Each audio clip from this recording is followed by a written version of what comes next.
Nous allons embrasser notre affaire qui nous a été trop chère. La Bible demeure quelque chose d'intéressant. Et en toute chose, il faut confier tout au Saint-Esprit qui dirige. Amen. C'est pourquoi je proclame maintenant la gloire de Dieu, l'inspiration de Dieu, la révélation de Dieu, de toucher nos cœurs, nos entendements soient focalisés sur les choses du ciel, afin que nous puissions dire, oh là là, à la fin, parce que nous aurions compris, nous nous sommes approchés davantage de notre Seigneur au nom de Jésus. Amen. Amen. Soyez bénis. Rapidement, Amen. j'avais envoyé un truc, ce que j'avais promis par rapport au Oui. résumé là, je n'ai pas encore fini, ça y est, ça encore. Donc, quand nous allons finir Oui, les ceci, 5. quand nous allons finir ceci, je nous avertis que il y aura, je vais faire d'autres audios par rapport aux devoirs, les choses qu'on doit faire, les tests qu'on doit produire pour répondre aux 35 résultats qui sont sur nos fiches. On va que chacun commence immédiatement à travailler. Et quand nous allons finir, vous-même, vous allez vous rendre compte que vous avez la Bible. Amen. La Bible, vous l'avez. Amen. Amen. Et vous pouvez en parler librement. Quelqu'un qui veut venir vous contrarier, vous allez le mettre à sa place. Amen. Comme le couple là a mis Apollos à sa place. Donc, nous avions fait Genèse, Exode, Lévitique, Nombre, Deutéronome. Et ces 5 livres, on les appelle Pentateuque. Genèse, c'est le livre des commencements. Et nous avons dit que ce livre se résume en génération, dégénération et régénération. Quand je prends le livre de Exode, il s'agit d'un livre de délivrance. Et cela se résume en esclavage, délivrance et tabernacle. Ça me ferait plaisir que le tabernacle, que vous puissiez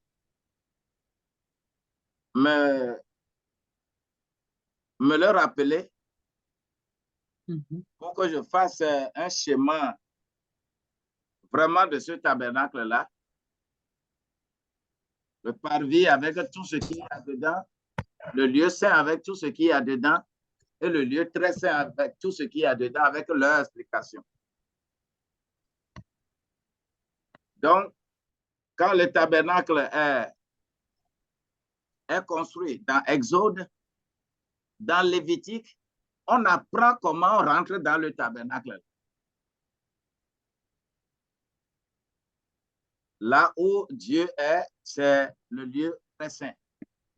Donc, il faut entrer d'abord dans le parvis avant de rentrer en sa présence. Et souvent, l'anglais explique mieux Psaume 100, verset 4 là. Nous, en français, on dit entrer dans la cour. Alors qu'en réalité, cour là-bas, là, c'est une cour de justice. C'est courte. Ce n'est pas la cour comme la cour de la maison, en réalité. Donc, quand tu vas devant le véritable juge, il faut que le juge te voie blameless. Sinon, tu as des problèmes. Ce qui veut dire que lorsque j'ai l'accès au tabernacle, je dois respecter ce qui est prescrit dans ce livre-là. Si mes oreilles sont dures et que je n'arrive pas à respecter, c'est ce que le livre, le 4e livre, Nombre, nous dit. Qu'une marche de 11 jours, tu vas faire 40 ans. C'est grave. Donc, c'est le nombre, le livre de Nombre est résumé comme ça. Quand tes oreilles sont dures, l'incrédulité va te bloquer la vie en abondance. Mais lorsqu'on est resté sur place, le livre de Deutéronome, ce qui est mis dedans, ce n'est que prépare-toi à la rencontre de ton Dieu. Parce qu'ils se sont stationnés pendant 40 ans. Il faut faire le dénombrement, tout ça là dans Nombre. Et à partir de Exode, Deutéronome, reprendre le chemin, se préparer, non seulement aller directement, mais il faut se préparer pour les guerres. Parce que il y a Jéricho devant. Il y a Bethel devant, il y a Gilgal devant. C'est important. Alors, cela me fait passer au livre historique. Vous allez voir une liaison, une relation directe entre tous les livres. C'est-à-dire, le premier livre, ce que ça dit, le deuxième livre, il y a un fil direct entre tous les livres. Et c'est une harmonie correcte que nous devons savoir. Alors, on a le livre, les 12 livres historiques. C'est ce que nous allons faire un peu aujourd'hui. Il s'agit de bien Josué, Juge, Ruth, 1 et 2 Samuel, 1 et 2 Rois, 1 et 2 Chroniques, Esdras, Néhémie et Esther. Ce sont des livres historiques. Et quand on parle de livres historiques, cela veut dire que ce qui est écrit dans Genèse, Exode, Lévitique, Nombre et Deutéronome, comment on a mis ça en pratique? Comment cela a été mis en pratique? C'est la description de cette pratique-là qu'on va retrouver dans ces 12 livres historiques. Cela veut dire que le premier livre qui est Josué, premier livre historique qui est Josué, surtout comme nous sommes en train de faire également l'entrepreneuriat, je nous demande de lire et de relire correctement ce livre-là, le livre de Josué. Le thème n'est rien d'autre que comment avoir du succès dans le combat de la vie. C'est tout objectif que tu te fixes. Comment mener le combat? Parce que dans l'Ancien Testament, la manne avait tombé. La manne ne tombera plus. Si tu restes et tu croises les bras, cela veut dire que toi-même, tu te crées des problèmes. Alors, sois prêt pour combattre et pouvoir atteindre les objectifs que Dieu lui-même t'a fixés.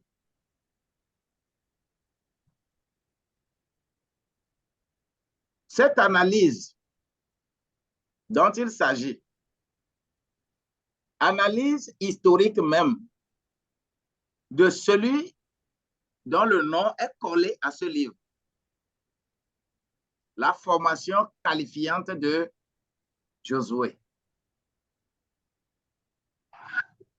Vous avez la Bible, qui a la Bible là-bas, il prend Josué 1:1. On va lire, on va écouter.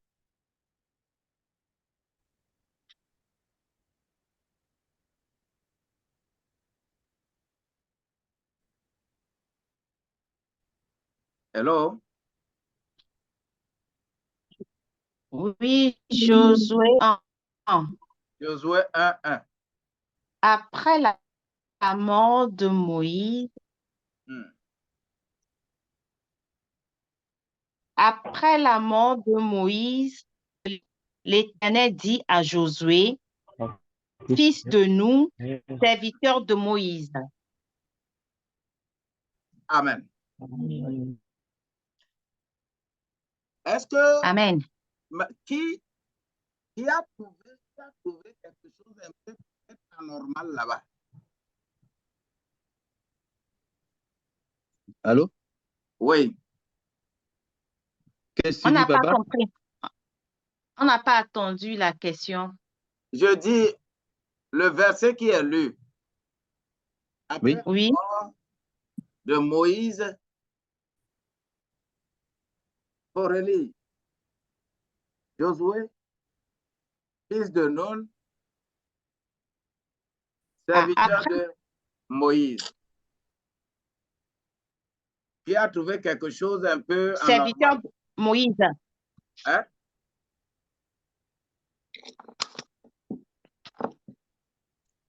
Serviteur de... Oui, papa, moi, je ne sais pas si on va appeler ça anormal, mais moi, ce que je comprends, c'est le fait que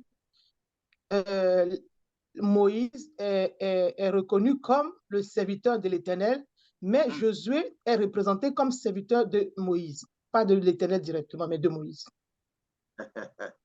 C'est bien. Un ensemble particulier sur ça.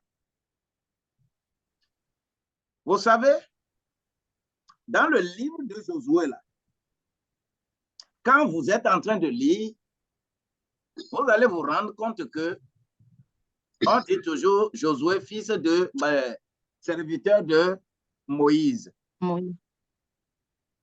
Pour qu'on parle de serviteur de l'Éternel, c'est à la fin, le chapitre 24. Pourquoi?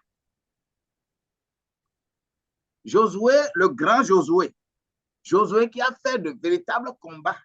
Mais pourquoi on l'appelle serviteur de Moïse?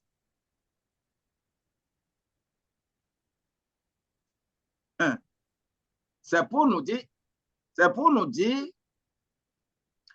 la position que Josué a eue auprès de Moïse, 1. Et de 2, nous enseigner sur le fait que lorsque tu es dans un temple donné et tu n'es pas responsable direct de l'Église, quel que soit comment l'Éternel t'utilise, le pasteur principal qui est là, tu es son serviteur. Amen. Amen. Et c'est à travers cela qu'on reçoit ce qu'on appelle l'onction. C'est à travers cela que ce pasteur principal a, la force spirituelle que Dieu a déposée sur lui, c'est en se comportant correctement comme étant son serviteur que tu pourras hériter de ce qu'il a comme onction de la part de Dieu. C'est pour nous dire de ne pas ressembler Géhazi, mais de ressembler à Élisée. Très important. Parce qu'aujourd'hui, dans nos chapelles, dans nos églises, combien de fois tu vois quelqu'un qui passe par, qui est dans tes mains, que tu as formé, que tu as mentoré, que tu as coaché dans l'expectative que demain, tu vas me remplacer. On n'attend pas encore que tu meurs. Hein? Quand on prie et que quelqu'un tombe, quand on prie et qu'il y a guérison quelque part, chacun dit que Dieu m'a appelé. Et il quitte là-bas. Moi aussi, je vais faire pour moi. C'est pas bien. Josué, il est serviteur de Moïse. C'est Moïse qui est serviteur de l'Éternel. C'est cette humilité qui a fait qu'il a pu réellement mis de l'ordre dans sa propre vie pour être puissant. Alors, comment sa formation a été? Ça peut être le sujet d'une autre discussion. Cette humilité, depuis le départ, depuis Exode, Nombre, Deutéronome, Josué, fils de Nun, il a beaucoup travaillé depuis son enfance. L'année à laquelle on quittait l'Égypte, c'est cette année-là que Josué est né. Josué ne marchait pas encore quand on a quitté l'Égypte. C'est un bébé dans la main. Josué n'a connu que des difficultés dans sa vie. Il faut vraiment prendre cela au sérieux. Ce qui veut dire que Josué a été mandaté. Son objectif, c'est de continuer le chemin que Moïse a commencé et pouvoir amener le peuple sur la terre promise. Donc, le deuxième sujet de ce livre de Josué, c'est la conquête du pays de Canaan. Ce n'est que ça que vous avez dans le chapitre 1 jusqu'au chapitre 12. La conquête du pays de Canaan. Cette conquête n'a pas été facile. Pas du tout facile. Mais Josué a joué son rôle parce que il a été soumis et il s'est soumis à celui qui a reçu d'abord l'ordre d'amener les gens là-bas. Il a été soumis. Que la soumission s'empare de nous. Donc, tous les chapitres que nous avons dans ce livre de Josué, du 1 à 12, il faut penser à la conquête. C'est pourquoi le verset phare, le verset qui téléguide de tout ce livre-là, c'est le verset 8 et 9 du chapitre 1. C'est autour de ce verset. Pas le 7. Hein? Pas le 7 du... Oui, le 7 introduit. Ah, ok. Le 7 introduit. Sinon, 7, 8, 9, 10 là. Le 7 introduit. Ok. Mais le verset 8 et 9 là, 8 dit correctement 8 et 9. de ne regarder ni à gauche, ni à droite. Il faut aller tout droit.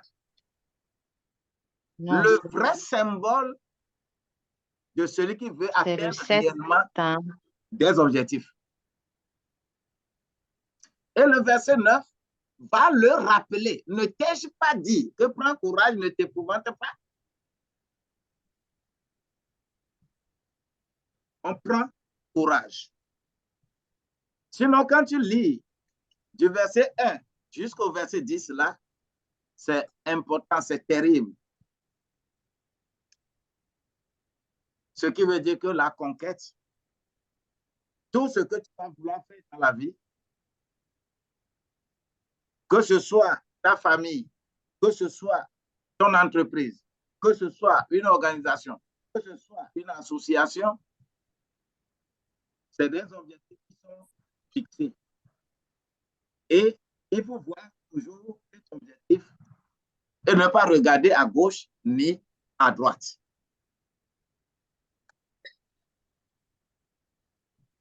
Quand on va faire la conquête de ce pays de Canaan, quelque chose sera intéressant pour moi, c'est les villes de refuge. Dans le chapitre 20, les villes de refuge. Il faut mettre cela en exergue. Et comment ces villes de refuge vont être choisies. 6 du côté, de ce côté du Jourdain et 6 de l'autre côté. Comme c'est un livre destiné au combat, un livre destiné à la bataille, Dieu a prévu qu'il se peut que des gens parmi le peuple peuvent être victimes de homicide volontaire ou involontaire plutôt. C'est-à-dire, tu peux tuer quelqu'un, tu ne sais pas, parce que c'est des guerriers. Ils vont être sur le qui-vive. Quand quelque chose est là, on peut tuer femme. C'est dans ce contexte que on va prévoir des villes de refuge, de telle manière que ces villes de refuge, lorsque tu commets un meurtre involontaire et que le sacrificateur de cette tribu-là veut te tuer, c'est œil pour œil, dent pour dent. On va vouloir te tuer, il faut courir et venir te cacher dans ces villes de refuge. Tenez-vous bien également que c'est par rapport à ce choix des villes de refuge que Jésus va commencer son ministère à Galilée. Et va terminer également son ministère à Galilée. Et il va aller au ciel. Parce que les villes qui sont décrites là sont immédiatement le symbole de l'Église d'aujourd'hui. C'est cela qui fait que lorsqu'il y a problème dans un pays, il y a des émeutes. Quand les gens courent pour aller se cacher dans l'église là, si quelqu'un va les tuer là-bas,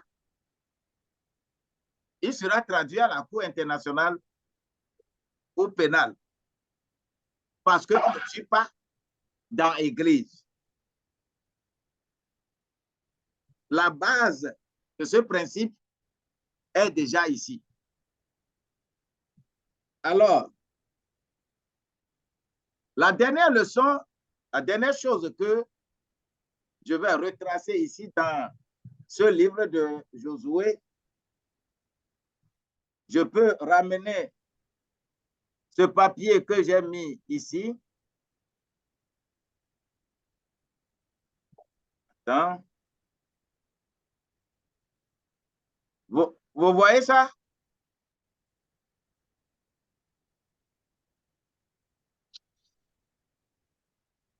Oh bien, je ne l'ai pas. OK, je vais partager l'écran pour ça aussi.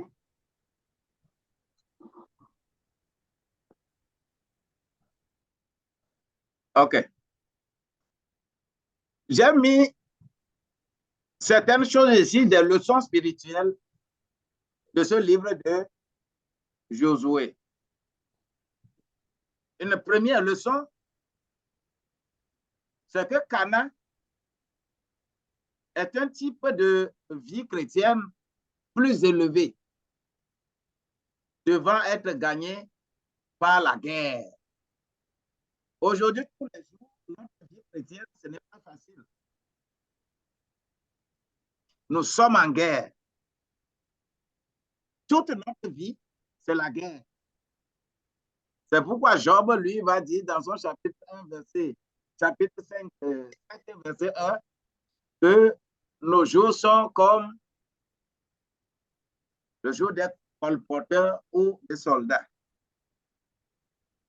Donc, quand tu prends Canaan, vouloir atteindre Canaan, il faut mener une vie chrétienne plus élevée pour atteindre Canaan. Romains 7, 23. Les Cananéens sont un type de nos ennemis spirituels. Quand Éphésiens 6, verset 12 va nous dire que nous ne combattons pas la chair, le sang, les armes avec lesquelles nous combattons tout ça là. Tout ce qui est autour de nous, les Cananéens, parce qu'on l'a dit de les exterminer, mais on ne les a pas exterminés. Ils étaient restés. Ce qui crée des problèmes tous les jours aux Juifs. Les Cananéens sont un type d'ennemi spirituel. Lorsque je prends la guerre d'Israël même, c'est un type de combat de la foi. Il faut combattre le combat de la foi. Tout ce que tu fais dans cette vie, il faut combattre le combat de la foi pour atteindre les objectifs. Une quatrième leçon, il s'agit du repos d'Israël après la conquête. Parce que quand Israël, oh, attention,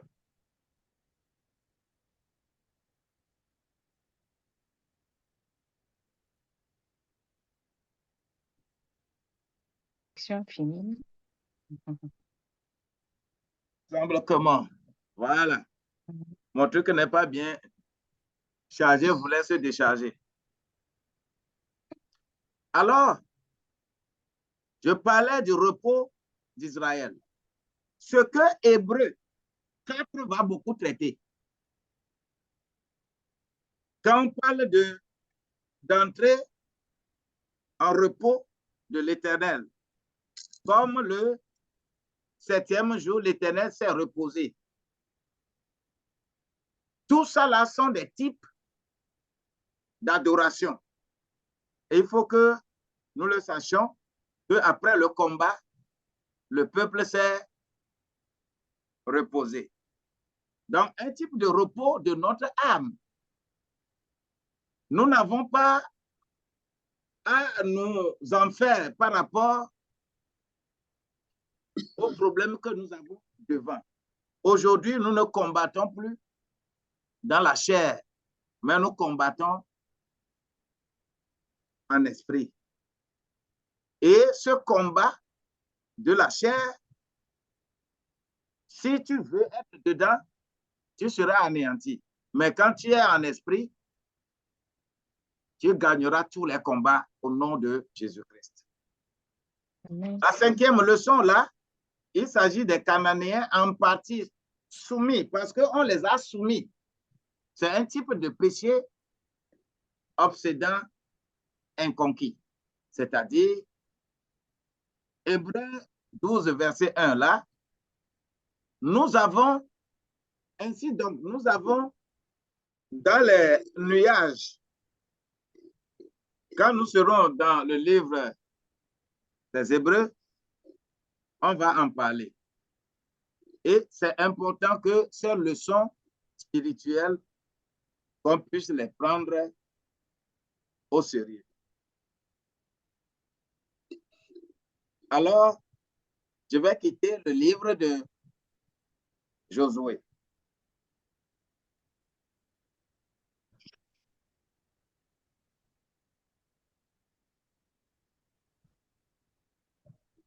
Donc, je quitte le livre de Josué et je vais aller dans le livre des juges. C'est encore un livre, ça. Vous voyez, après tout le combat qu'on a fait quand on s'était établi sur le territoire cananéen et on a partagé les portions de terre à tout le monde. Le peuple a vécu une période de 400 ans avec des juges. Parce que c'est Dieu lui-même qui a programmé cela, que moi je veux vous donner des juges. C'est Dieu lui-même qui a programmé ça. Qu'est-ce que ce livre-là, le livre des juges, nous enseigne? Il s'agit de la température de la vie spirituelle. La température. Mais qui ne connaît pas température? Cela veut dire que le livre de Josué est un thermomètre spirituel. Lorsqu'on prend le thermomètre et que on te prend, comment on l'appelle, la chaleur ou bien quoi, si tu fais la fièvre ou pas, si tu as le chaud dans ton corps de très élevé là, est-ce que c'est la faute au thermomètre?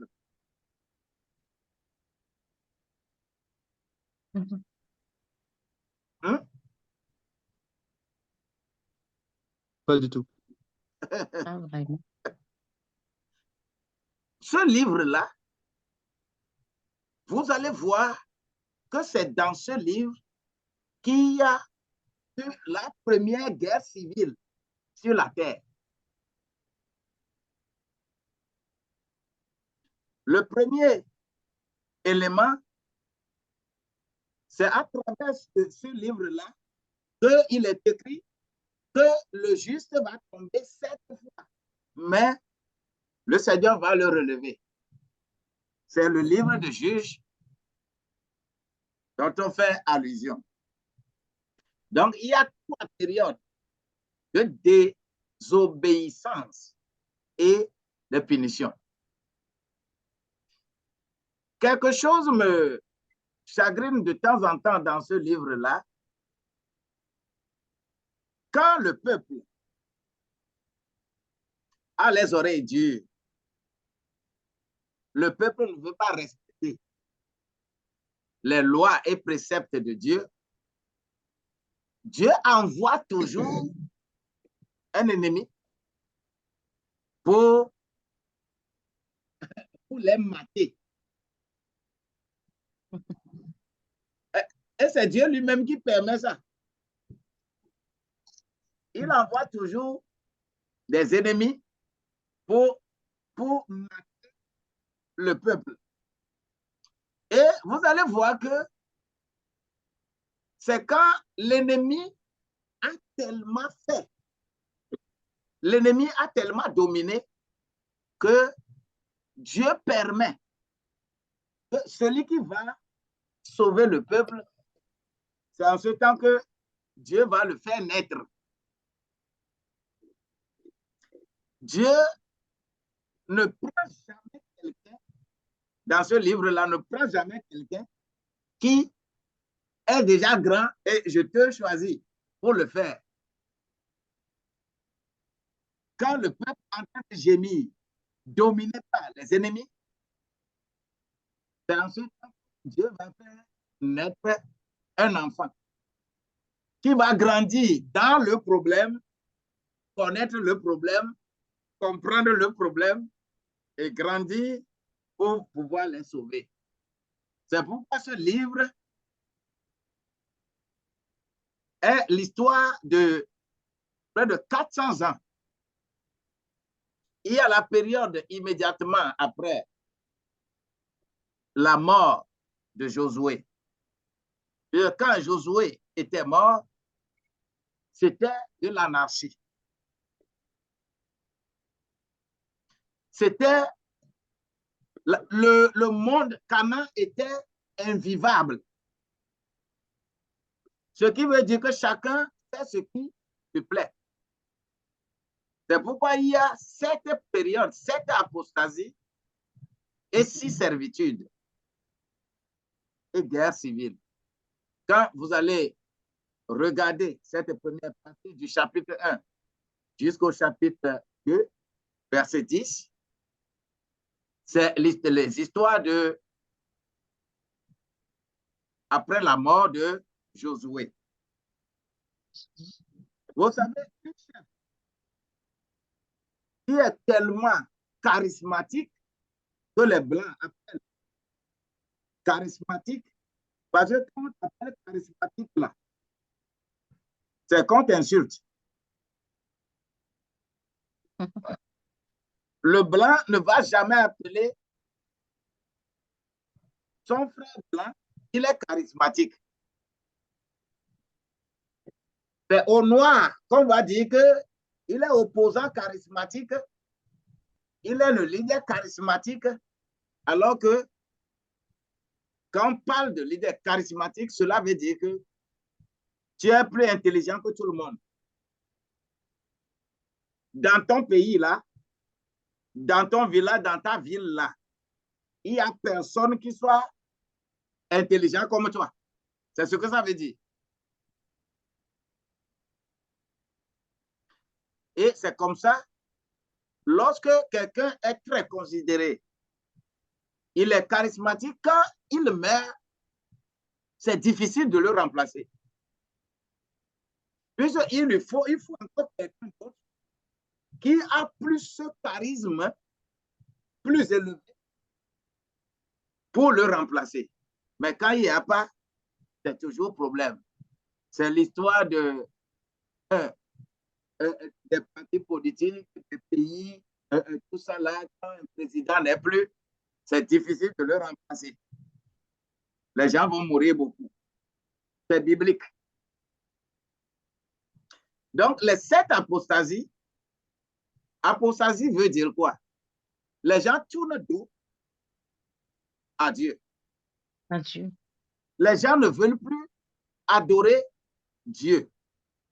Les gens considèrent qu'ils sont déjà suffisamment nantis, donc ils n'ont plus quelque chose à réclamer de qui que ce soit. Nous aussi, on connaît. C'est cette anarchie qui fait multiplier les églises aujourd'hui. Et cette période d'anarchie va nous faire aller plus du livre de Ruth. Parce que ce ne sont que les conséquences de l'anarchie qu'il y a eu dans le livre des Juges et d'autres messages spirituels que je peux encore nous faire vivre ici, sur toujours la feuille là que je venais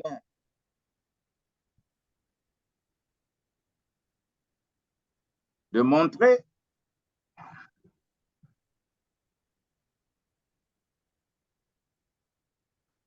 Ah, je n'ai pas bien travaillé ça.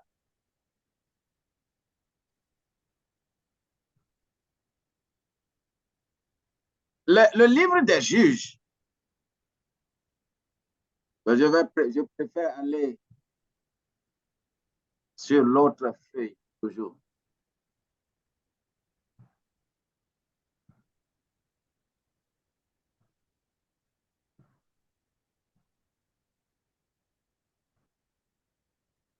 Ce livre des Juges, avec ce message spirituel que nous pouvons tirer, il s'agit de Déborah, la femme patriotique. Pourquoi il faut mettre un accent sur des choses comme ça?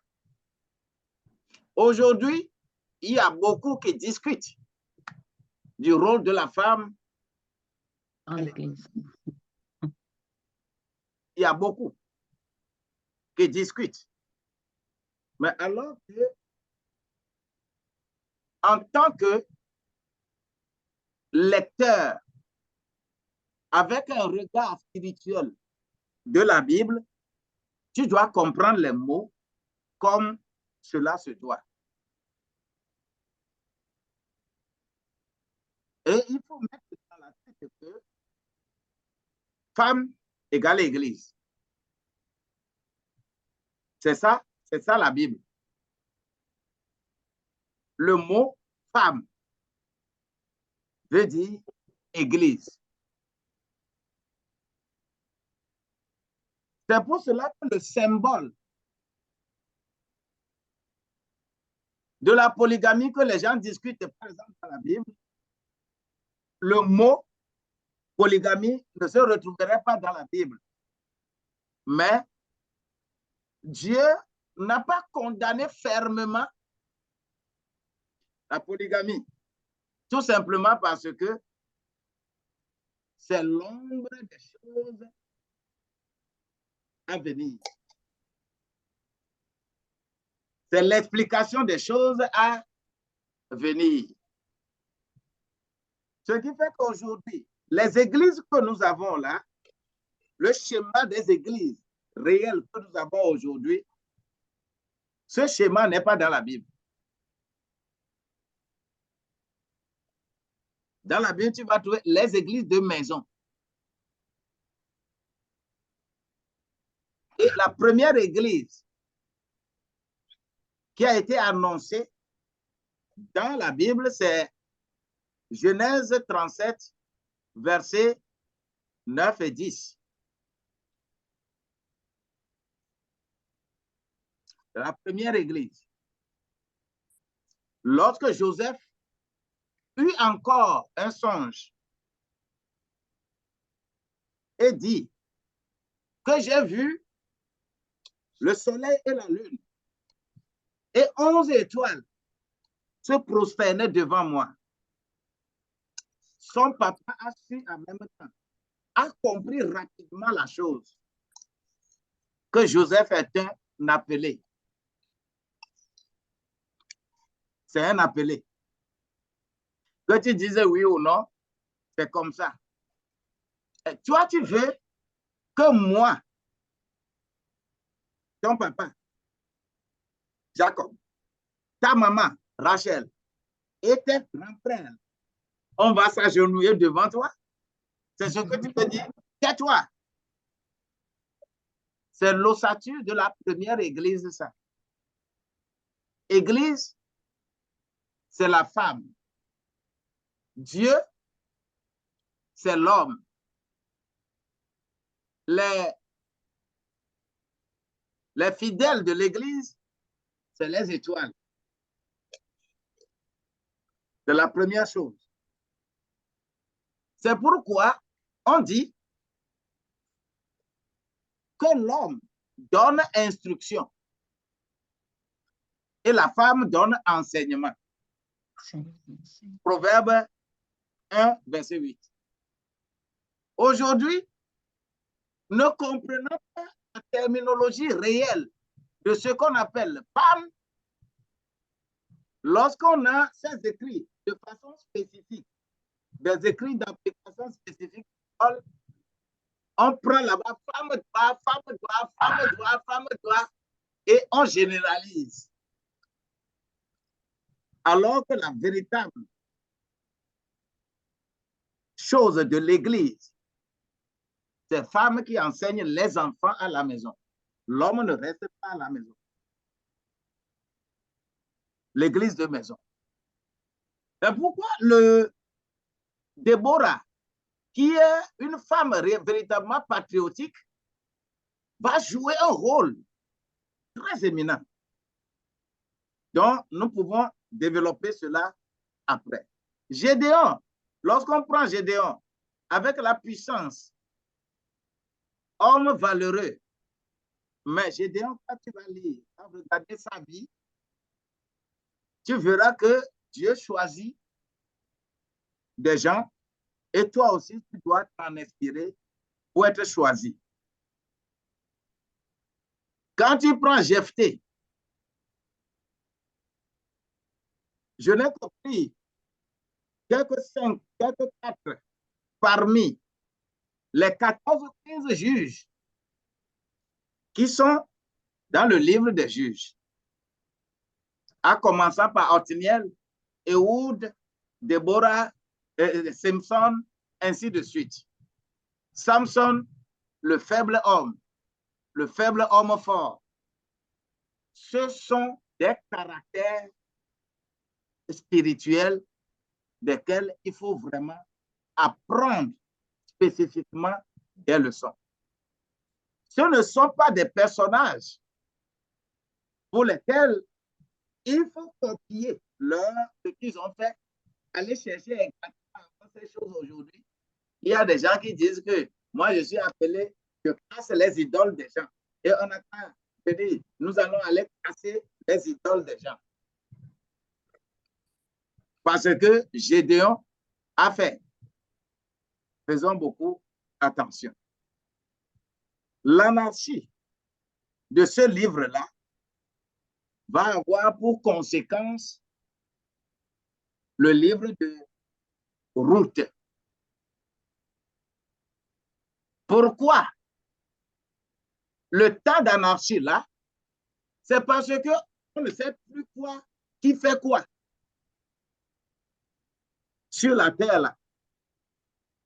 C'est ce qui a poussé Elimelech avec Naomi à quitter le pays. C'est tout comme lorsque nous étions dans des moments difficiles au Togo, les années 90 là, combien ont quitté le pays? La même chose pour tous les pays africains. Quand il y a des problèmes très chauds, des gens quittent pour aller chercher mieux ailleurs. C'est la conséquence de l'anarchie du livre des juges qui est le livre de Ruth.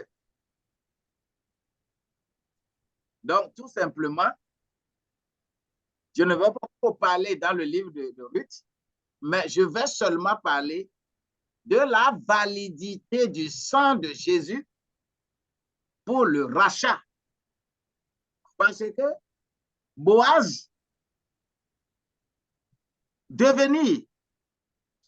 cette fille Ruth-là, devenir femme d'une personne qui contemple là.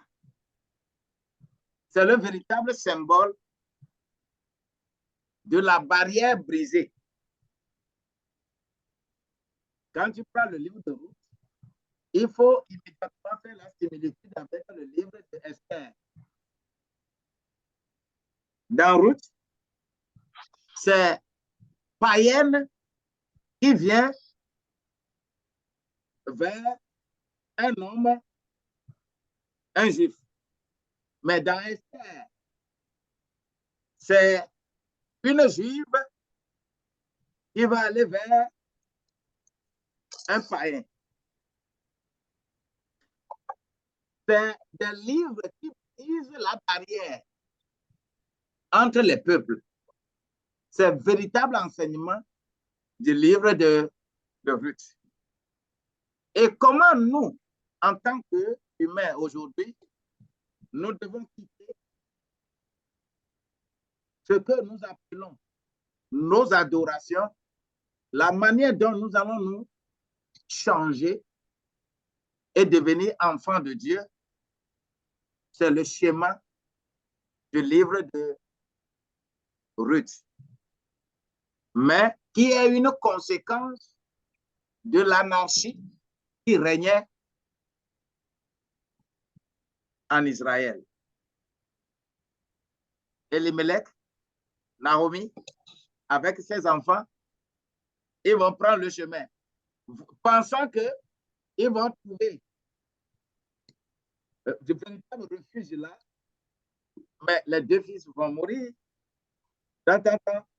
pour que l'objectif que Dieu veut atteindre, qu'une femme de là, une fille de là-bas, puisse venir être aujourd'hui ancêtre de Jésus-Christ. Que le Seigneur nous aide. Amen. Les livres de Samuel, ces deux livres-là ne parlent que de l'exigence divine de l'obéissance. Point. Un enfant de Dieu doit être obéissant. Après toutes ces anarchies qui ont régné au cours du livre de Juges,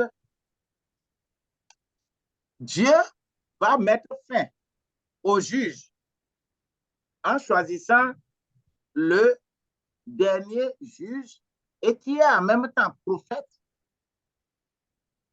qu'on appelle Samuel. Avant que cela ne soit réalisé, il faut quelqu'un qu'on appelle Élie, qui va être sacrificateur et qui va préparer le chemin afin que Samuel soit effectivement dans le rôle. Et vous allez voir comment la maison de Élie était.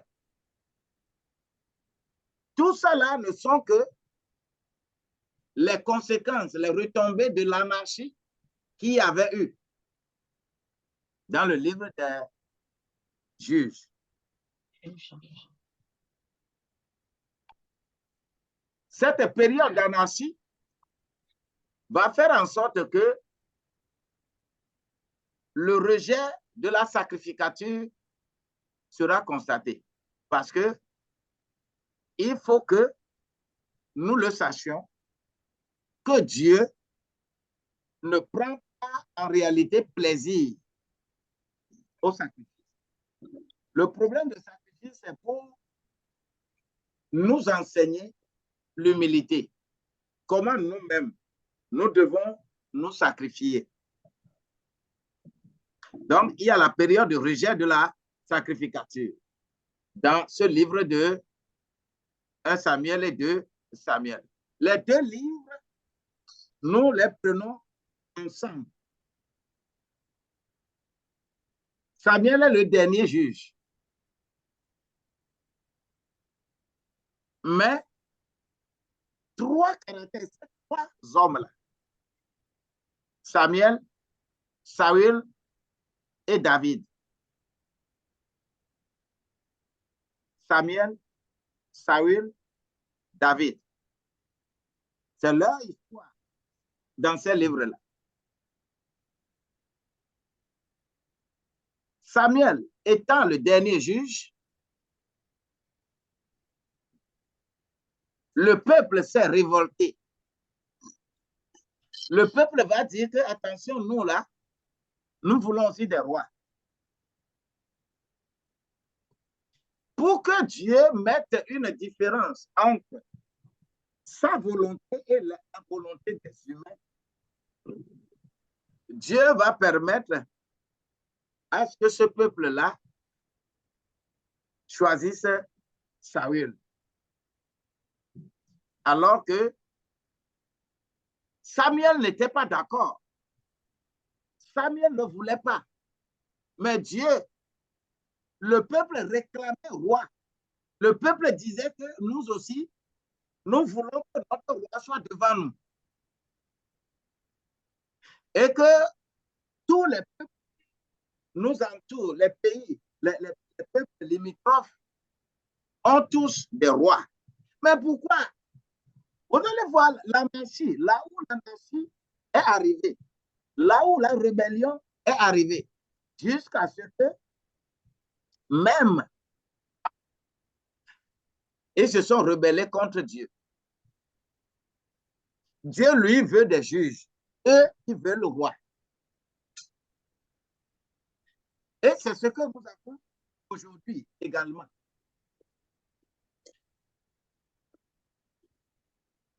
Samuel a bien dit que, attention, si vous voulez le roi, là, le roi va prendre vos femmes. Hein. On dit oui, nous voulons ça. Le roi va vous soumettre à de n'importe quoi. Oui, nous voulons ça. Le roi va vous faire ceci. Hein. Oui, nous voulons ça. Et ils ont pris Saül. Vous allez voir l'histoire entre Saül et comment Dieu même, du vivant de Saül, va faire oindre David. Pour qu'on sache que le roi, c'est Dieu qui est roi. Ce n'est pas un peuple. Le monde aujourd'hui a tout fait pour parler de démocratie, démocratie, démocratie. Mais on ne sait pas que une seule personne avec Dieu constitue la majorité et non la majorité numérique des humains. C'est pour nous montrer comment le monde tire sa propre destinée vers la véritable destruction. Alors, les deux livres-là, quand nous prenons 1 Samuel, 2 Samuel, et quand nous prenons 1 roi, 2 rois, vous allez voir que ce sont des... On a raconté les histoires de comment les rois se sont comportés par rapport à la base, par rapport aux lois, par rapport aux préceptes, par rapport aux exigences, par rapport aux instructions qui étaient dans le Pentateuque. Et le livre des rois, comme le mot l'indique, mais rien d'autre que l'histoire du règne de Salomon, de l'histoire du royaume. Voilà, c'est une véritable histoire qu'il faudra également maîtriser par rapport au roi David, qui ne soit plus là. Salomon va prendre sa place. Salomon va régner jusqu'à finir. À la fin de son règne, son fils Roboam, qui devait prendre la succession, n'a pas été correct envers le peuple. Et c'est dans ce contexte que Israël sera divisé en deux. En deux, parce que 10 tribus seront dirigés par Jéroboam et 2 tribus par Roboam. Parce qu'il y a eu de discussions. Dans les discussions, il fallait que les impôts, que nous devons comprendre les impôts aujourd'hui. L'administration fiscale, c'est ça qui a fait tuer quelqu'un qu'on appelle Adoram, qu'on avait envoyé pour collecter les impôts, et le peuple s'est révolté contre lui. Pourquoi c'est arrivé là-bas? À la mort de Salomon, son enfant Roboam va voir les vieux qui ont travaillé avec Salomon pour leur demander comment je vais faire. Parce que le peuple était arrivé pour dire à Roboam que, attention, ton papa nous avait accablé des impôts. Maintenant, nous voulons que toi, tu nous diminues. Les vieux ont dit à Roboam, il faut faire ce que le peuple demande. Roboam va quitter pour aller vers ses collègues, ses camarades de classe, les jeunes, pour encore exposer le même problème. Et les jeunes vont dire à Roboam que quand ce peuple-là va revenir, il faut leur dire que moi, mon petit doigt là, est plus gros que le vin de mon père. Moi, mon père vous avait châtié de bâton, mais moi, je vais vous châtier de scorpion.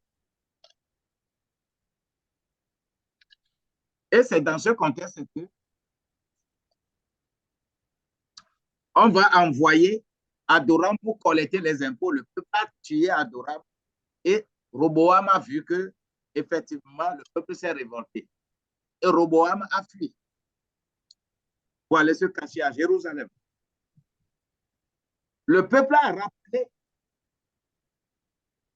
Jéroboam qui était un soldat de son père Salomon, mais qui avait fait quelque chose et qu'on voulait le coffrer et il a fui. Il était à l'étranger. On l'a appelé de revenir. Il est revenu pour prendre les 10 tribus. Et les 2 tribus vont évoluer. La tribu de Juda, composée de Juda et Benjamin, et les 10 autres tribus confiées à Jéroboam. Je fais ce développement parce que quand on parle de caractère héroïque de Élie,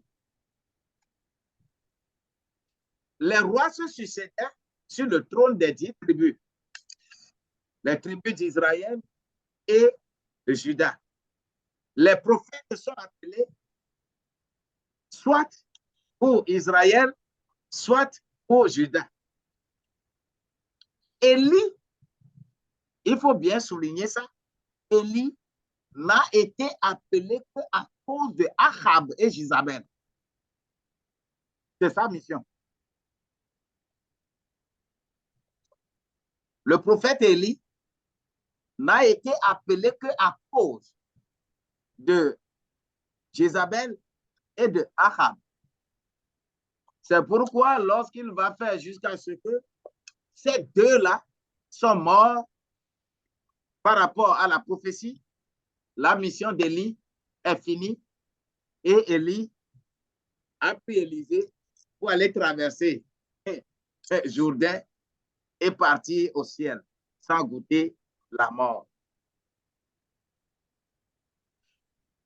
Ce qui veut dire que Élie, l'appel d'Élie, Élisée, ils sont dans ça. Maintenant, le message spirituel de ces 2 livres des rois là, c'est toute la puissance influente qui dirige une nation. Et c'est ce qui est la description là, qui sera dans 2 Rois. On n'a pas grande chose à ajouter. Donc, les derniers jours d'Élie et le ministère d'Élisée. Nous allons faire le 2e roi. Est-ce que nous comprenons 1 Samuel, 2 Samuel, 1 roi, 2 rois? Si nous comprenons ça, le livre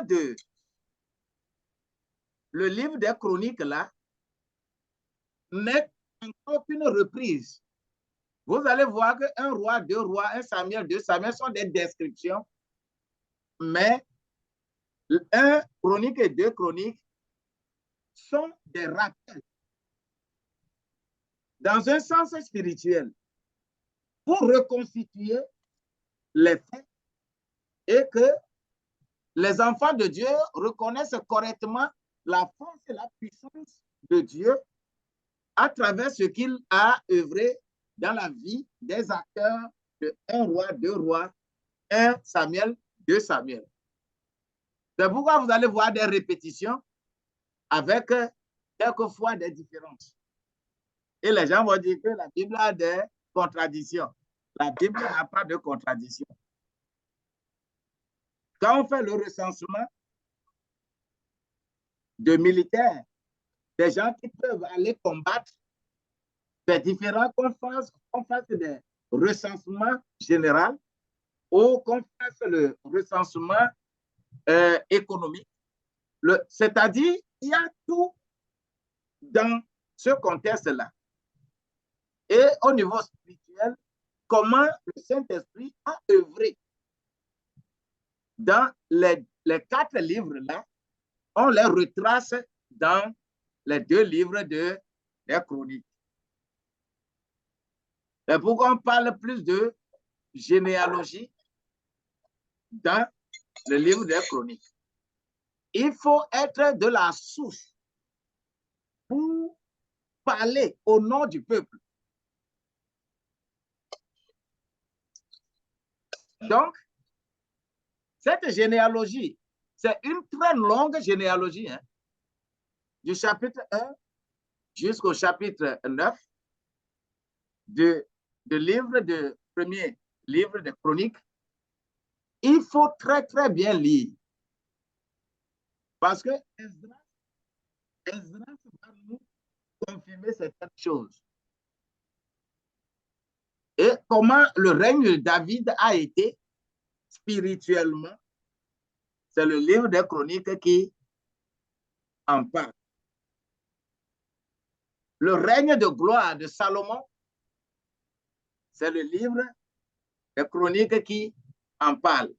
Alors que ces gens ont régné dans 1 roi, 2 rois, 1 Samuel, 2 Samuel. Pourquoi on répète encore l'histoire?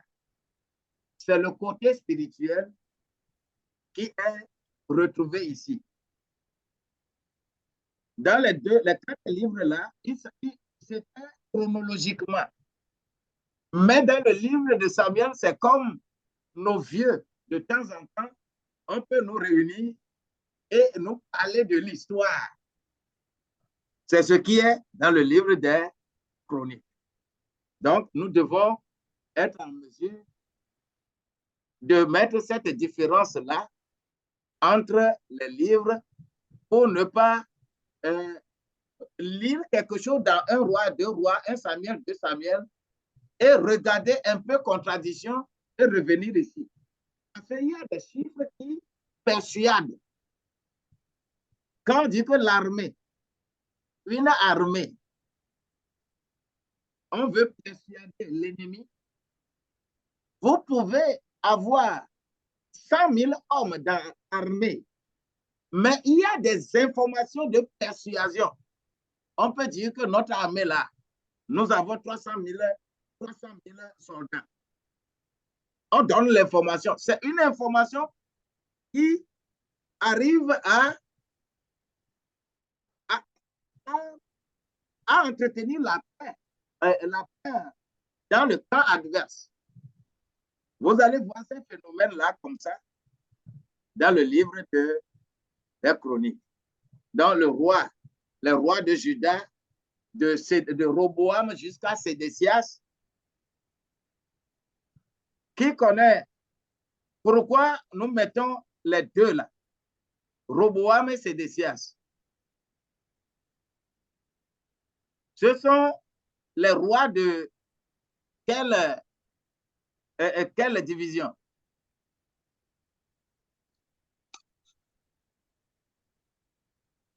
Roboam, c'est lui qui a commencé le règne de Juda, c'est-à-dire les deux tribus, Juda et Benjamin.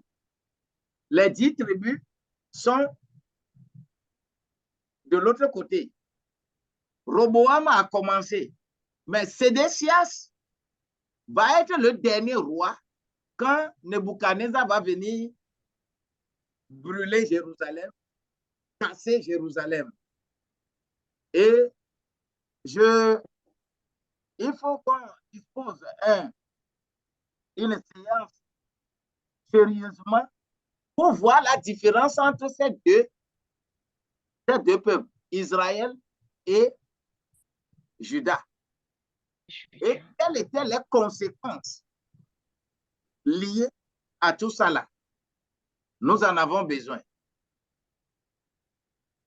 Donc, on doit expliquer les répétitions de certaines choses de Samuel et de Roi, tel que je le disais depuis. Alors, avec le livre des Chroniques, je voudrais m'arrêter pour ne pas vous fatiguer. Ouais, le livre des Chroniques aussi, c'est pas évident à lire. Hein? Hein? Je dis, le livre des Chroniques, c'est pas évident à lire, quoi. C'est ouf. C'est fatigant. Oui, c'est fatigant parce qu'avec les noms, mais bon. Mais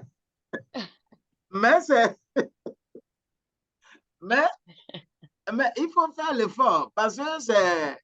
Oui, il le faut. Il faut faire l'effort parce que c'est des livres hautement spirituels. Ah! Oui, oui. Les deux livres des Chroniques, là, ont une plus grande valeur. Ces deux livres-là ont une plus grande valeur que les livres de Samuel et les livres des rois. Mais alors que ce ne sont que des répétitions. Ce qui est dans ces 4 livres, 1 Samuel, 2 Samuel, 1 roi, 2 rois, tu vas les retrouver dans les 2 livres des Chroniques. Alors que, en lisant, tu peux encore voir des différences. Oh, dans un roi, on a donné ce chiffre-là. Mais pourquoi dans Chronique, on donne ce chiffre? Et les gens mal intentionnés vont l'interpréter que la Bible a des contradictions. La Bible n'a aucune contradiction. Non, ce qui fatigue, c'est les fils de. Là, c'est. Mais ça va aller. Et Israël, avec ça.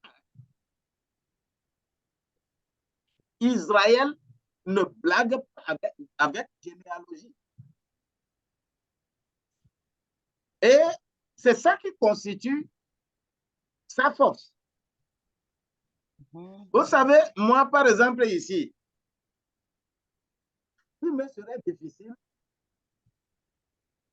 Par exemple, mon père, je sais qui a donné naissance à mon père. Mais qui a donné naissance au père de mon père? Je connais. Mais après ça, là, je ne connais pas bien. Alors que ce n'est pas bien. Pour la spiritualité, pour être réellement dans la spiritualité, C'est des choses qu'il faut connaître.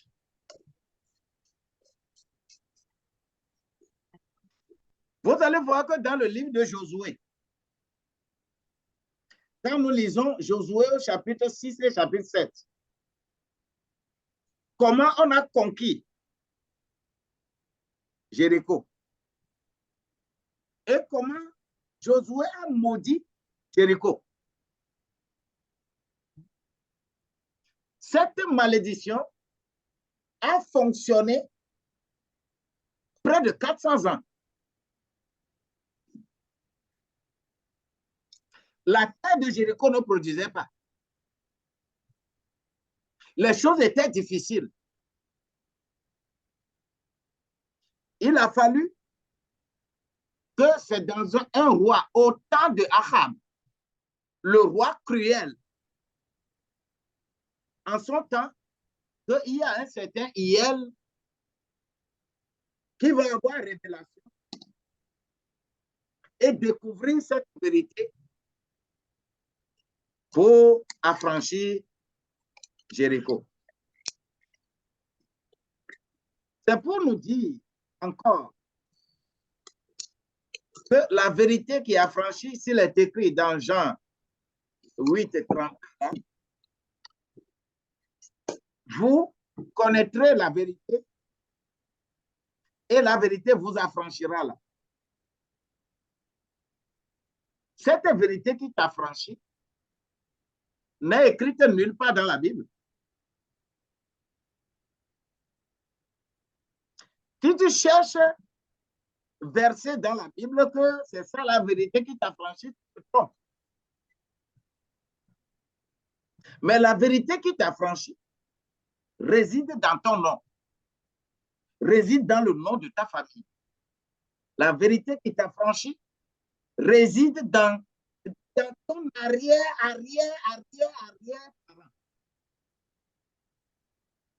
qui avait posé un acte, qui avait mis quelque chose à terre.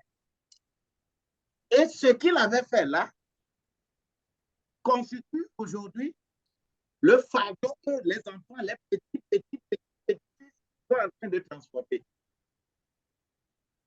Mais si un jour, par le Saint-Esprit, si tes yeux ne s'ouvrent pas, on ne te révèle pas cette vérité qui est cachée dans ta famille, pour que tu travailles sur cette vérité-là,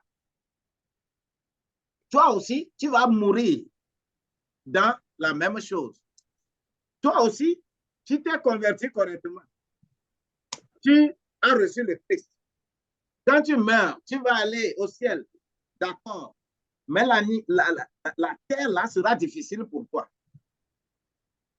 Parce que la vérité qui doit être affranchie, tu ne l'as pas encore connue. C'est pourquoi il faut faire beaucoup attention en lisant la Bible. Il faut faire attention à ce que tu es en train de dire, comment tu es en train d'interpréter ce qui est dans la Bible. La Bible n'est pas le livre que tu as écrit ou bien c'est ton papa qui a écrit ça. On n'a pas mangé, rassasié et commencé à écrire la Bible. Nous devons vraiment être sincères avec nous-mêmes. Je voudrais m'arrêter là sur le livre des Chroniques et continuer après avec les trois autres livres qui sont devant, c'est-à-dire, parce que je ne veux pas tacler ces trois livres-là. Ces trois livres-là sont de haute importance pour moi. Néhémie. Mais révérend, vous venez de dire quelque chose là. Je voulais poser une question concernant, vous avez dit, lorsque la Bible nous dit, vous connaîtrez la vérité et la vérité vous affranchira, ce n'est pas la vérité de la parole qui va nous affranchir, mais c'est la révélation. Voilà. Qu'on aura. C'est la révélation qu'on aura de la parole quand même. Oui, je ne dis pas que ce n'est pas la vérité de la parole. La parole va t'aider à avoir de la révélation que concernant. OK. Vous savez, D'accord. il y a... Je vais nous dire ceci. Nous étions 10 à aller au contrôle financier le même jour, en 86. Et je vais commencer à travailler au ministère des Finances. Déjà, 94, l'appel de Dieu retentissait trop avec moi. Et 97, j'ai déjà commencé l'œuvre de Dieu. Mais, sur nous les 10 là, 9 ont eu des promotions. J'étais seul. 20 ans après, moi, je n'ai pas promotion. Mais je dis, mais ça, c'est quoi ça? Alors que on m'appelle déjà même pasteur. Je prie pour les gens. Les gens ont de bonnes choses. Mais moi-même, je suis au service sans promotion. Et je dis, mais ça là, je ne comprends pas. Je suis allé pour faire 7 jours de jeûne et prière pour comprendre pourquoi moi, je n'ai pas de promotion. Et c'est le 6e jour que Dieu m'a montré une image. Quelle était l'image? Il y a un homme plus vieux, il y a un autre moins vieux qu'on maltraitait. Et on a pris même un couteau pour l'égorger.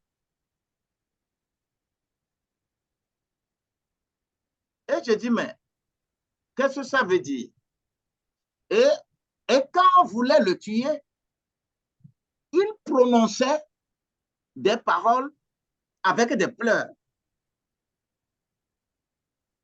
Des paroles que je n'ai pas très bien cernées dans la vision. Mais il pleurait à sources larmes comme ça. Et quand je suis revenu à moi-même, j'ai dit, qu'est-ce que j'ai vu ça? Qu'est-ce que j'ai vu ça? J'ai continué mon jeûne. Et le 7e jour, la nuit du 6e au 7e jour, j'ai eu explication. Quelle était l'explication? On me dit que c'est cet homme-là qu'on a tué pour mettre siège ancestral en place dans ma maison. Et c'est tout ce que celui-là prononçait, c'était des paroles de malédiction qu'on prononçait sur la famille. Et ce sont ces paroles de malédiction qui sont à la base de moi, mon blocage là. Même en tant que chrétien, parce que vous avez reçu Jésus, normalement, ça ne devait plus avoir de répercussions. Parce que les choses passées sont passées, toutes choses sont devenues nouvelles, c'est ce qu'on nous a dit.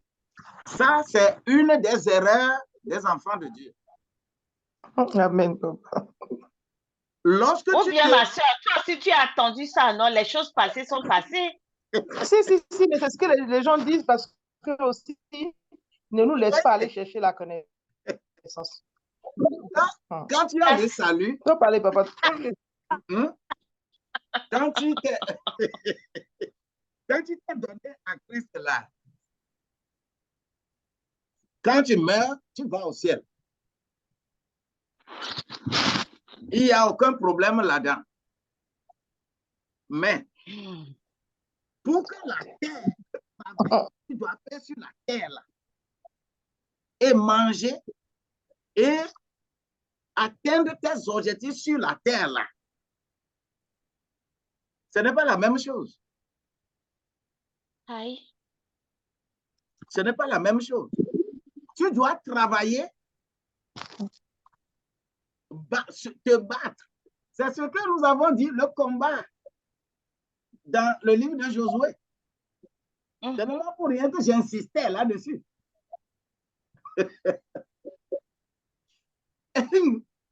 Je nous dis, écoutez, hein, ma famille, il n'y a pas une autre famille qui aurait subi des choses plus que ma famille. Mon papa a eu 5 femmes. Les enfants, les garçons de mon père, quand tu quittes le village, tu vas dehors et que tu veux trouver de l'argent, revenir construire quelque chose dans la maison là. Tu vas mourir avant 50 ans. Mes grands frères sont morts de façon bizarre. Je ne vais pas commencer à raconter. Nos filles, quand elles se marient, si tu ne vas pas te battre pour préparer à ton mari à manger là, tu reviendras à la maison. Moi, quand je me suis converti, j'ai dit à ma famille que je n'ai plus le sang de Agou David dans mon organisme. J'ai une nouvelle famille. Et je suis resté plus de 10 ans dans cette séparation. Si tu veux être avec moi, alors il faut agir. Il faut venir à Christ. Ça, je me suis donné cette discipline. Et j'ai respecté. Tout simplement. Je suis allé au village. J'ai remis 5 000 francs. Il faut prendre pour manger quelque chose. On a pris 5 000 francs là. C'est pour que je sois tué. Mon pied là, il y a encore des boulons dedans. Les situations que nous traversons sont des situations difficiles. Et c'est pourquoi toute la maison, personne ne vient n'importe comment chez moi. Mais quand on a vu les effets de la chose évoluer, moi, quand Dieu m'a parlé, Dieu m'a montré, et j'ai commencé à prier, même dans mon service, il n'y a plus une place là où on va me nommer. Mais on a créé un service spécialement pour moi, pour me nommer. Parce que j'ai découvert la vérité qui m'a franchi. J'ai découvert la vérité qui a franchi les œuvres sur la terre. Cela ne veut pas dire que lorsque tu vas mourir, tu ne vas pas voir Dieu. C'est différent. Oui, mais révérend, je sais, il est tard, hein, mais ce que vous dites là, ça me... Parce que je sais qu'on a à peu près les mêmes situations. Par exemple, moi, je viens d'une famille royale qui font encore des cérémonies et tout. Même si il y a beaucoup des enfants de papa qui sont devenus des chrétiens, nous sommes devenus des enfants de Dieu, pour bien dire. Maintenant, dans les cérémonies, comme vous connaissez comment ça se fait au Togo, on cite les noms des enfants. Lorsqu'ils vont faire, c'est-à-dire, il y a 3 pétards, par exemple, ça va commencer bientôt. Donc, lorsqu'on va appeler mon nom là, Ça va agir encore. Moi, je suis plus dans Non, les choses là. ce n'est pas parce qu'aujourd'hui, tu as choisi, ça va agir dans quel contexte? Pas dans le contexte que tu n'es plus enfant de Dieu. Puisque être enfant de Dieu, c'est attendre le ciel. Quand la trompette va sonner là, que tu puisses voir Dieu. C'est ça qu'on appelle le salut. Mais il ne faut pas confondre cela avec le travail séculier. Ce que tu dois faire sur la terre et manger. Tu vis sur la terre. Tu es devenu enfant de Dieu, mais tu n'es pas encore au ciel. Oui, mais donc ceux qui vont faire avoir de répercussions sur moi ici, encore sur cette terre. Pas sur toi, comme ça. Ce n'est pas ce qu'on est en train de faire aujourd'hui.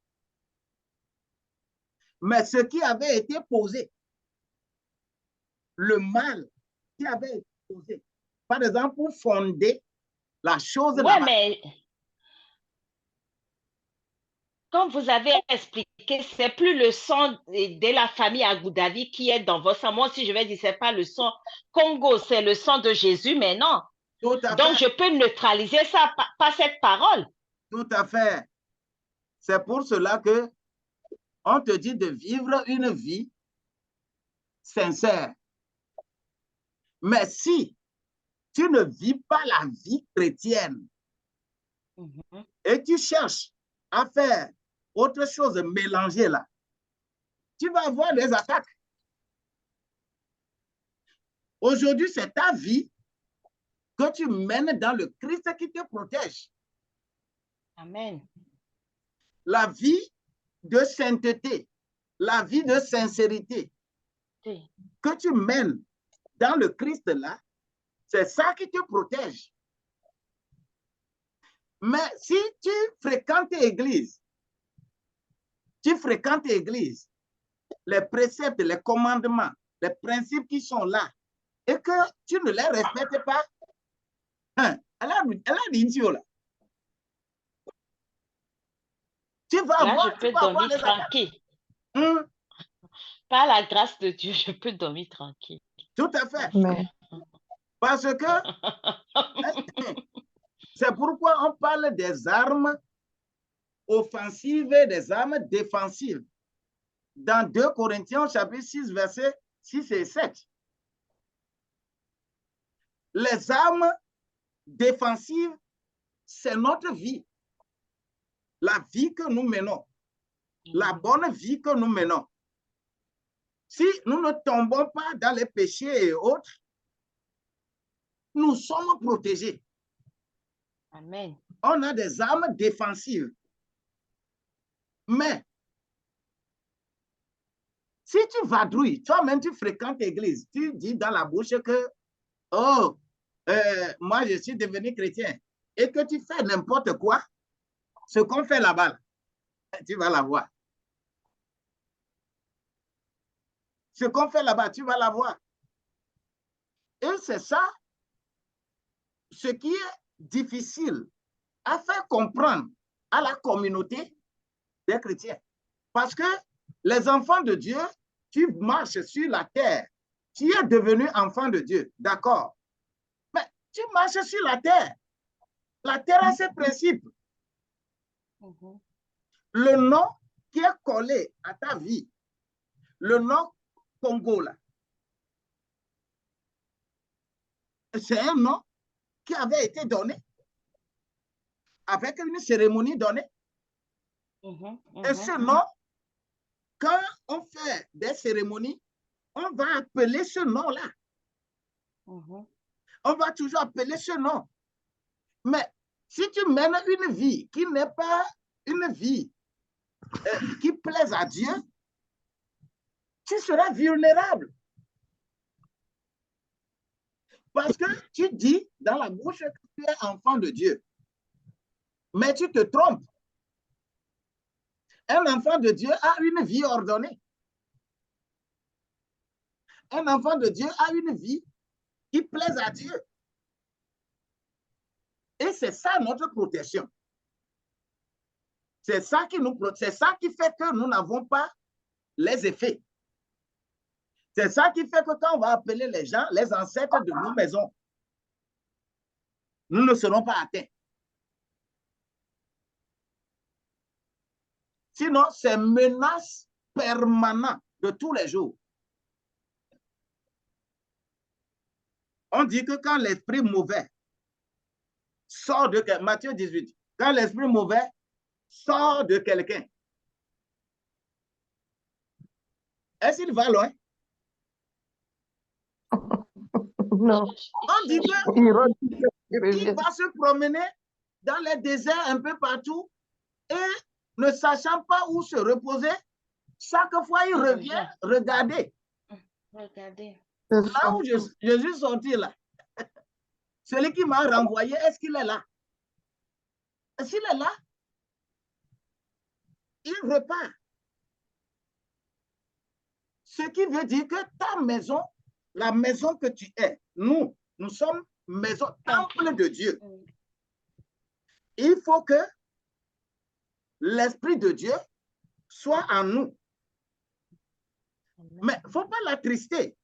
Il ne faut pas le renvoyer. Il ne faut pas poser n'importe quel acte pour que cet esprit-là dorme en nous. Et c'est ça qui est notre protection. Cela ne veut pas dire que les ancêtres, ce qu'on dit, les traditions qu'on fait, cela ne veut pas dire que ça ne travaille pas. Ça travaille. C'est à toi de mener une vie digne d'un enfant de Dieu pour que ce travail ne t'atteigne pas. C'est ça la réalité.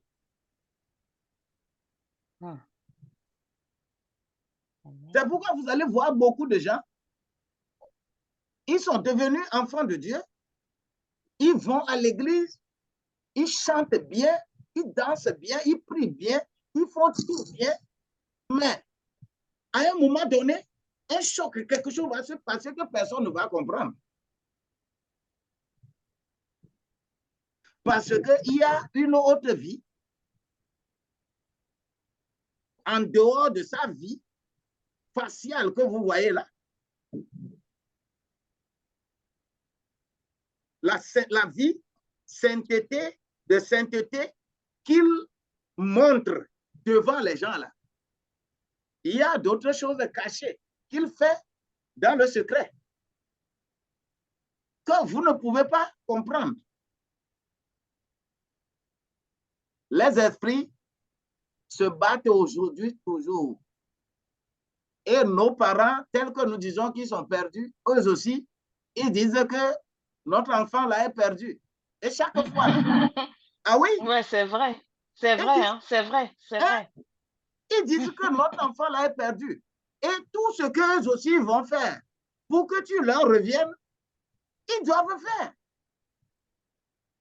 Et ils le font toujours. Donc, ne cherche pas à tomber dans leur piège en menant une vie qui ne soit pas une bonne vie pour Dieu. Et aucun effet ne sera dans ta vie. Aucun effet. Amen. Amen. Aucun effet. Rien ne va te ternir. C'est ta vie qui constitue aujourd'hui ce qu'on appelle arme défensive. Et là, il est venu voir, il ne va rien voir. Les démons seront là tous les jours. Ils vont t'observer parce qu'ils vont toujours chercher la faiblesse, là où tu vas devenir faible là, pour qu'on t'attaque. C'est une bataille permanente que nous menons en tant qu'enfants de Dieu. Ne nous leurrons pas en disant que moi je suis devenu chrétien, moi je suis baptisé, je fréquente bien l'église, je fais... Hey,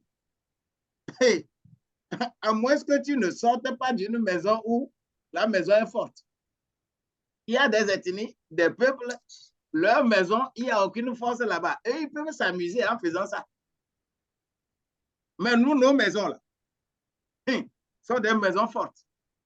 Ne te laisse pas n'importe comment dominer par n'importe qui. Mais sois avec Dieu et Dieu va être avec toi. Amen. Amen. C'est ça.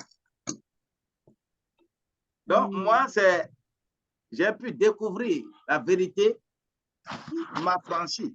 C'est-à-dire, c'est pour cela que il faut prier, quand tu as un problème, il faut toujours chercher pourquoi. Où se trouve la source? Comment je suis là? Comment les choses ne marchent pas? Comment les choses sont comme ça?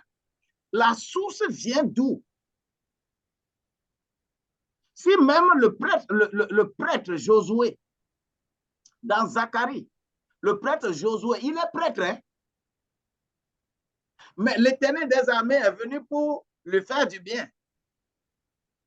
Mais le diable, l'accusateur, est là pour lui dire que l'habit qu'il a là, l'habit là est sale. Un prêtre, hein? Un sacrificateur. Un sacrificateur, hein? Et qu'on va dire, on va donner l'ordre, enlevez-lui l'habit sale là et revêtez-le avec un habit blanc. Parce que sa vie là, on doit le voir en habit blanc. Ce n'est pas dans la boutique qu'il faut aller acheter ça. Apocalypse 19, verset 8, on lui a donné de se vêtir d'un lin fin blanc éclatant. Car le lin fin blanc éclatant là, c'est l'œuvre juste des saints. C'est-à-dire, toi qui es vivant, toi qui mènes une vie de sainteté, toi qui es dans le Seigneur et que tu ne vas pas à gauche, tu ne vas pas à droite, tu ne trompes pas les gens, tu n'es pas hypocrite, tu es protégé. On peut invoquer n'importe quoi dans ta maison. Ta maison peut être puissante. Les démons peuvent être puissants n'importe comment. Tout ce qu'on va invoquer là-bas, tu es épargné. Amen. Rien ne t'atteindra. Amen. Mais ne te trompe pas en disant que je suis devenu enfant de Dieu, je suis chrétien. Oui, mais c'est ce qu'on nous disait. Hein? Oh, mais sœur Viviane, tu n'as jamais entendu ça? Si, moi je connais, c'est ce qu'on nous dit, non? Hein? C'est ce qu'on nous dit à chaque fois. Voilà. C'est ça. Voilà. Parce qu'on va se baser sur 2 Corinthiens 5, verset 17. Elle est devenue nouvelle créature. Les choses anciennes sont passées. Voici toutes choses devenues nouvelles. Nouvelles. Mais honnêtement, est-ce que toi-même, ta vie là, les choses anciennes sont passées? Oui. C'est à la question là, il faut répondre. Oui. Si les Ah oui, choses ah oui. anciennes- Ah oui. Si les choses anciennes sont effectivement passées, la vie ancienne est effectivement passée, alors tu es dans le schéma, il n'y a pas de problème. Oui.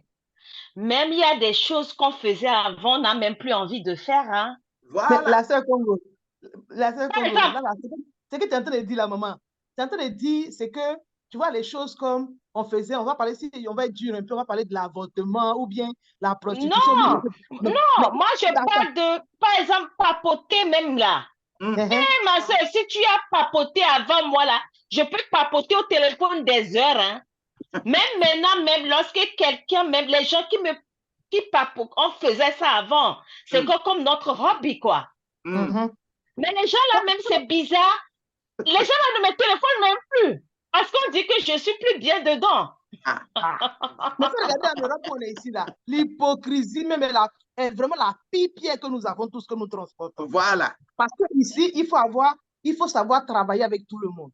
Ça aussi, c'est un problème que nous avons, que nous devons combattre tous les jours. En fait, souvent, ce n'est pas seulement l'effet de papoter, mais il y a des choses que nous pratiquons réellement qui sont vraiment devenues un quotidien que nous pensons que désormais, ce n'est plus un péché. Ou bien nous avons l'impression que ça ne compte pas devant Dieu. Et il y a toujours quelque chose sur quoi nous devons travailler. Moi, en tout cas, c'est ce que j'ai dit Galate là, ça m'a fait réfléchir encore plus. Et c'est important. Ah oui, on n'est pas encore arrivé. Moi, je dis chaque jour, je ne suis pas encore arrivé, mais là où j'étais avant, je ne suis plus là-bas. Voilà. C'est une marche. Voilà. C'est une marche quand même. C'est tout ce que C'est tout ce qu'on nous demande. Et c'est pour cela que cela me tient, parce que me tient à cœur pour cette étude de la Bible. Afin que il y a certaines choses que nous considérons que ça là, c'est rien, ça là, c'est rien, ça là, c'est rien. Un petit mensonge. Il faut faire attention. Parce que quand tu te livres au diable, quand la trompette sonne, tu vas aller au ciel. Hein? Il n'y a aucun problème. Quand la trompette sonne, tu vas aller au ciel. Il n'y a pas de problème. Mais la vie terrestre là, ce que tu vas manger, ce que tu vas faire, il faut que Dieu soit dedans. Il faut que Dieu soit dedans, effectivement. Pour que Dieu soit dedans et que les choses ne se gâtent pas autour de toi, il faut avoir les armes défensives. C'est-à-dire mener une vie digne d'un enfant de Dieu. De Dieu. Amen. Oui. On peut faire descendre le tonnerre. Ça ne te fera rien. On peut appeler n'importe quel sorcier. On peut faire n'importe quelle cérémonie ancestrale. Tu es épargné. Tu n'es pas. Mais ne te trompe pas, parce qu'au vu des humains, que les humains te voient danser bien, les humains te voient faire ceci ou cela, et que tu penses que tu es protégé. Tu n'es pas protégé. Quand on lance, tu vas recevoir. Tu vas recevoir. Et c'est comme ça. C'est dans ce contexte-là également que lorsque nous sommes dans un travail, nous sommes dans notre entreprise, nous sommes dans nos affaires, quand tu n'es pas sincère, tes objectifs ne seront pas atteints. C'est ça. C'est pourquoi d'ailleurs, quand on parle de dîme, la dîme, c'est pour tout le monde. C'est ça. La dîme, que tu sois manimiste, que tu sois n'importe qui, la dîme, c'est pour tout le monde. N'importe qui paye la dîme, ça ne dépend pas de ce que tu fais. Ce que tu fais là, si c'est mauvais, tu vas avoir la bénédiction de ça. Le travail que tu fais là, c'est sa bénédiction que tu vas avoir. Dieu, lui, dit qu'il va bien bénir ça. Si toi-même, tu es dépravé et que tu fais à chao un peu partout et que tu prends l'argent à chao, Dieu va bénir à chao pour toi. Comment il va bénir? Il va amener les gens, les hommes qui ont beaucoup d'argent, mais qui ont le sida. Parce que la bénédiction d'Achao, là, tu vas avoir sida. C'est la bénédiction de ce travail-là, ça. Si toi-même tu es brigand et que tu braques les gens, tu payes bien la dîme, Dieu va bénir ça. On va te prendre, on va mettre le pneu à ton cou et on va te brûler. Ça, c'est la bénédiction liée à ce travail. Alors, c'est toi-même d'être conscient avec ce que tu es en train de faire. Et Dieu va passer par ça pour te bénir. Mais offrande, on dit que si tu veux faire offrande, c'est offrande qui est pour les enfants de Dieu. Si tu prends ton offrande, tu veux aller faire et tu constates qu'il y a un problème entre toi et quelqu'un, la Bible dit laisse d'abord ça. Va régler ce problème. Va régler le problème. Et avant de revenir faire l'offrande. C'est des choses qui sont très bien retracées pour que nous ne soyons pas des ignorants. On ne va pas mourir à cause de l'ignorance, mais on va être vivant pour glorifier le nom de Dieu. Amen. Merci, merci, révérend. Amen. Today we have spent so many time within this, isn't it? It's good. It's really good. I love it. Love it so much. God is taking care of everything. Our lives belong to Him. In every case, in every situation, we are with him. He will strengthen his own hand and bless us.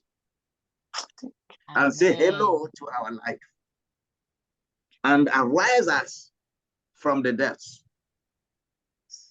We will have another song coming out from our mouths. So many people will not understand what we are doing, but he will be our protector. Amen. In every situation. Amen. In the name of Jesus. In the name of Jesus. God bless you. Hallelujah. Amen. You are blessed. More blessing. Thank you. Amen. More blessing.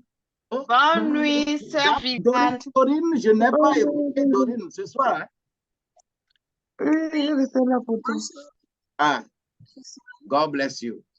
Soyez bénis, richement bénis. Amen. À demain matin. À demain matin. Soyez richement bénis. À demain matin. Soyez massivement bénis. Amen. On est sous la protection divine. Soyez bénis. Amen. Bonne soirée. Bonne soirée. Bonne nuit. Amen. Bye bye. Bye bye. I love you so much. I love you too.